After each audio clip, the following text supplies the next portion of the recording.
Here are 3 new albums to add to your rotation. Mostly been listening to Geese and Pharoah Sanders this weekend, but I still found 3 that I liked. First up, we got the Antlers with Blight. New album from Peter Silberman's indie rock project, and folks, we have a new perfect fall album. For me, it hits all those late aughts nostalgia pleasure centers. It really sounds like a Sufjan Stevens album if Grizzly Bear was the backing band, and it's so comforting. It really embraces you with these crestfallen vocals, delicate piano, and brushed drums with just the slightest touch of Vince Guaraldi-esque jazz leanings. But just when you're cozy, the songs will often unfold into moments of heart-tugging distortion and blown-out synths, like on Something in the Air, which starts to feel like a Salem track halfway through. Or Deactivate, a real highlight here, a 7-minute epic that ends with this angelic instrumental passage that sounds like a choir of ghosts being swept up into the cosmos. Lyrically, there's so much here that cuts to the bone. The whole album washes over you like a misty-eyed walk in the park. A lovely album front to back. Highly recommend this one. Next up, I got Ida Erd and Ingrid Øyland with Duvet. New ambient record from the Danish-Norwegian duo. This has become my default ambient record when I need to work or read, and it's so calming but also deeply moving. I'd say the vibes on this one are more on the icier, chillier side of ambient music. There's a glacial melodicism that really feels like a stripped-down Sigur Rós to me. Lots of frosty, melancholic tones that reminded me a lot of Owen Pallett's score for the film Her. Some of it has that film score slowed down 500% kind of vibe. Moments of crunchy abstraction and sweeping elegance that feels like a warm hug. I love this album so much.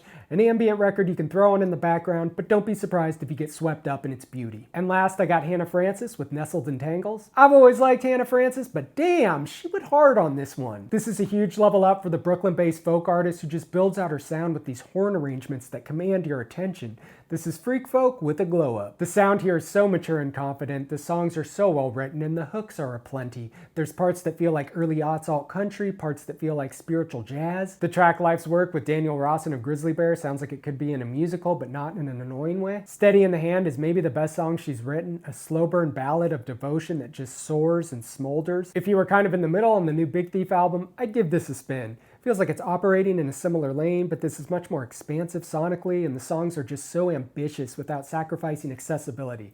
Really impressive album, big rec.